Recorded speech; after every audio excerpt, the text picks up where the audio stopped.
This is Digital Perspectives with Brad Kimes. Subscribe for new content notifications.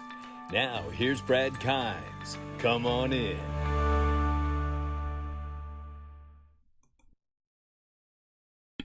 Welcome back to the show, everybody. You can follow me on Twitter at BackupBradleyAbove and everything that we're talking about here today. 1.6 trillion for the cryptocurrency market cap collectively right now. That means the money is off. We're missing a lot of money in this space. Keep an eye on what's going on with price. Bitcoin is not over 40,000 yet. They say the Bitcoin bottom is in, but we need to get back up above that 40,000 mark to show that we're turned around and we're moving the right way. Bitcoin dominance is still controlling the market. You know what I'm really waiting for as an investor in this space? Use case utility. That's right.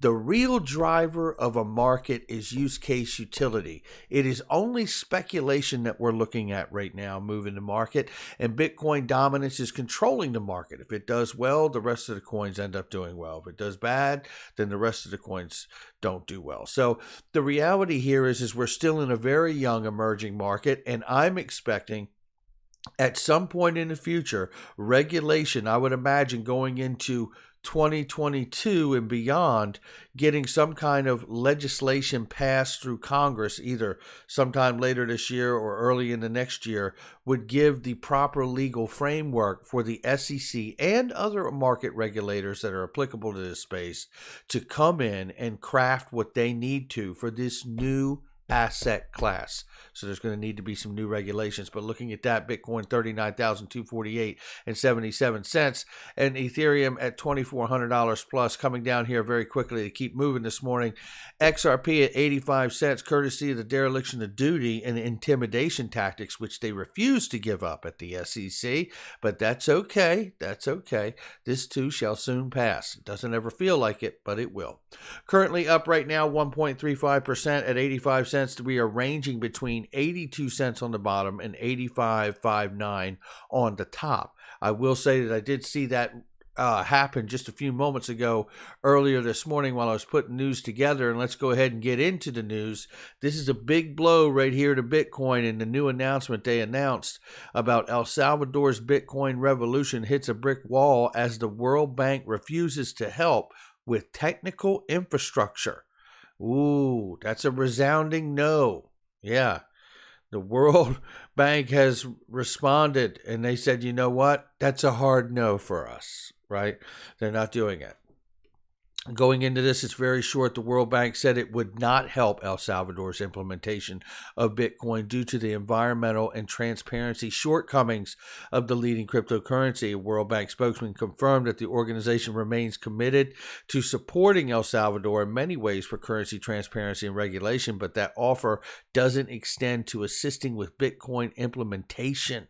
How about that one, right? That's a biggie. That's a biggie. So we'll see, and we'll keep tracking that. But obviously, you know, we have to talk about also, you know, the fees. I mean, the people in El Salvador, they're not making a really top wage in most cases. And then you're going to drill them for $20, $60 Bitcoin fee? Come on, man. There's trouble in River City there. But then again, I believe, you know, this could also aid the IMF in moving into holding a crypto themselves, because a country has decided to adopt Bitcoin as legal tender status. We'll keep an eye on that angle as well. Now, here's another exciting angle. We just saw Coinbase IPO recently. Now we're talking about the idea that one of the largest crypto exchanges could go public in 12 to 18 months, says CEO. And you know what? That's exciting because Kraken is enormous, and I would love to see them full-on IPO to help develop this space and continue to grow all the IPOs of all these companies that work so hard to make a way in this new space. Now, with that being said, I do want to remind you, I've been telling you forever that Link2 is offering private equity. Kraken is one of them, and so is Uphold, and many, many others like Ripple. And we've seen Coinbase that was listed on Link2 before it actually IPO'd, and it was selling for like $31, $32. And then Coinbase IPO'd for like what, almost 300 or a little over 300. The price has slumped a little bit and now it's going on market. But I think a lot of that is just a lack of clarity for regulation.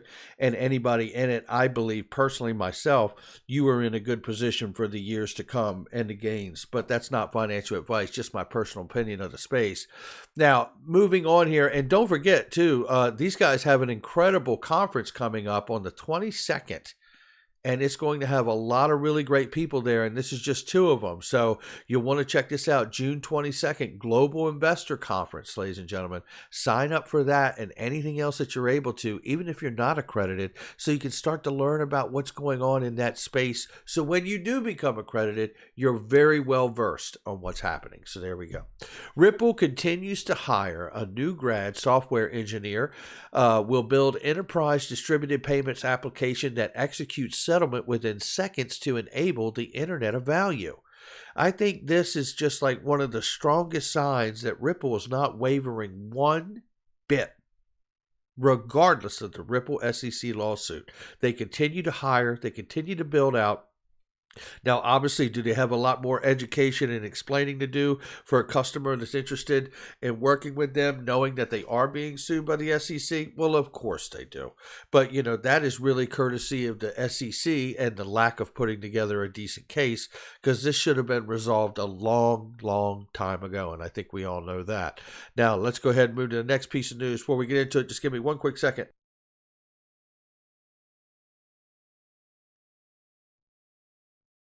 All right, sorry for the interruption there. I just had to mute one quick second there. The court approved Ripple's request seeking help for getting XRP information from a list of crypto exchanges based offshore. It's in Ripple's favor if it can prove that over 90% of XRP was sold outside of the U.S. away from the SEC's jurisdiction. Well, keep listening here because it gets better. The judge highlighting that the fair notice defense centered on the activities of the SEC and not Ripple's knowledge or behavior delivered a big blow to the SEC's case because now the SEC is also on trial. Good. Good. And it feels good to know that because they should be. Now, we do know that the court recently granted a 60-day extension, for which I was appalled by it too. But in hindsight, I did see Jeremy Hogan and another person commenting back and forth, and Jeremy Hogan seemed to like that comment and endorse it.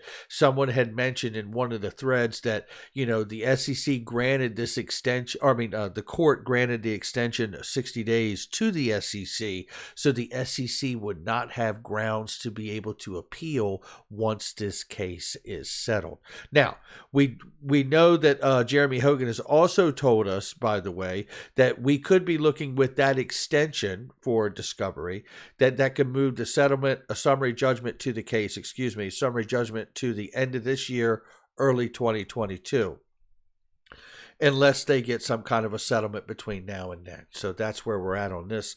That's where we're at on this.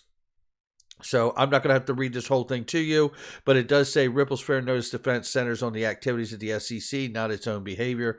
In the same vein, Ripple's lobbying efforts regarding the status of XRP are not relevant, and any relevancy argument is outweighed by the burden of production. So when the SEC recently went after the lobbying efforts of Ripple, it got shut down by the court.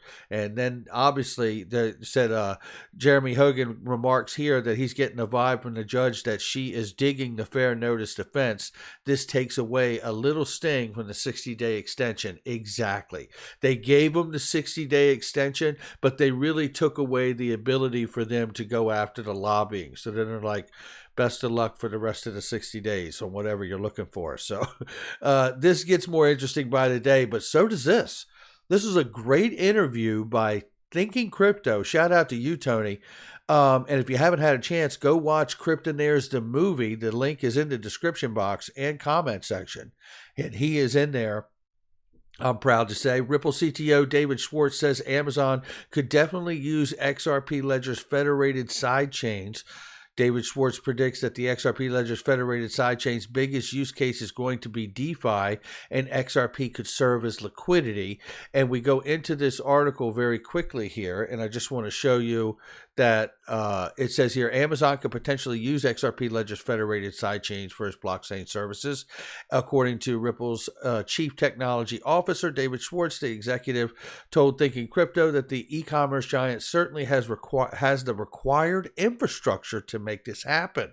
Amazon could definitely, they certainly have the infrastructure to make this happen. What we need to do is create software that cleans and organized enough, then I think it could be very competitive. The architect of the XRP Ledger says that he would like to get to the point where it's very, very easy to build on top of the platform. Earlier this month, Schwartz proposed adding federated sidechains to implement smart contracts without affecting the security of the XRP ledger or bogging it down in any way. He predicts that decentralized finance is going to be their biggest use case. Schwartz points out that it's up to the community to decide whether the XRP ledger needs new features since it's not a Ripple thing. We don't have a secret agenda. This is not going to succeed if it's just a Ripple thing. Very well made point right there. And listen, everything runs on the ledger, and these side chains alleviate bogging down the actual XRP ledger as well. And I heard that in there. And I think I may pull a couple comments out of there, because I think there was a lot of really great stuff that was covered inside of that interview. Again, shout out to Tony. Ripple looks to the future with groundbreaking IPO following the settlement of XRP lawsuit. Now, isn't this a bit of a irony moment, right? It's just ironic. The SEC is suing Ripple over XRP. Once the case is settled, then they have to file with the SEC, who wanted to sue them, in order to go public. Well, this ought to be dandy. But looking at this, the article doesn't really do anything other than go through the idea that of everything they've been through, and it talks about Yoshitaka Kitao and SBI and how this could help really to pull a lot of energy back into what they've been building all these years alongside of Ripple and the natural evolution of Ripple. And it talks about the idea of a prospective IPO. It basically covers his comments that he made months and months ago back in December 2020 about not being the first, not being the last, and then talking about the slump right now in Coinbase, which is at like 268, where it I think originally IPO'd for close to $400, and it did a direct listing. Now, I think honestly all of this points to the lack of clarity, and that's what we're talking about here. I covered yesterday, and I want to show you this again, that the SEC basically revealing that they will not tackle cryptocurrency regulation this year. And I think this is big, and basically it went through this article and said it's not on their agenda. And the last thing we've heard from Gary Gensler is that he has leaned in and asking Congress to actually get some legislation passed. What I believe out of that momentum and that narrative is, I believe, because Gary Gensler has been working on this for a long time while at MIT, I believe they already have what he believes is the proper framework to put in place, respective to the conversations of the other market regulators in the industry as well. But I just think that what we're looking at here is Gary Gensler has made it clear to Congress that in order to do this properly and put a unified regulatory framework in place for a new digital asset class, we need Congress to get off their ass, right? They're actually going to have to earn the check today. That's what we're talking about, right? So they're going to have to actually pass something that's going to work and not stifle innovation, but give these market regulators like the SEC the framework that they need to come in and clearly establish what it is from the SEC's point of view that is under their purview, and for the CFTC and the U.S. Treasury, and so on and so on and so on, right? So this is where we are on this day. I'm going to leave it right there. Make sure you hit the like and subscribe, leave a comment below. It looks like 2022 will be an exciting year, right? And who knows? We could see a settlement from Ripple at any time, regardless of the fact that we could see a summary judgment by early next year as well. So head on a swivel. This is crypto. You never know. I'll catch all of you. Oh, by the way, before I get out of here, I got some massive news for you. If you don't know, later today, Unstoppable Domains is doing a new extensions of domains. Look at these. .zil and .crypto were already out. .x. I love that. Bradkimes.x. Yeah. All of these things. Imagine anything. Top secret. .x. Whatever it is. .wallet. .nft. .blockchain. .bitcoin. .888. Love it. .dao. .coin. These are really great new extensions. Make sure you check out all the links in the description box and comment section. There's a link for Unstoppable Domains there. It's a trusted, vetted link, and make sure you get on it. This is 6 hours and 54 minutes left. This is all going to be available for the first time ever. That is exciting. I'll catch all of you on the next one.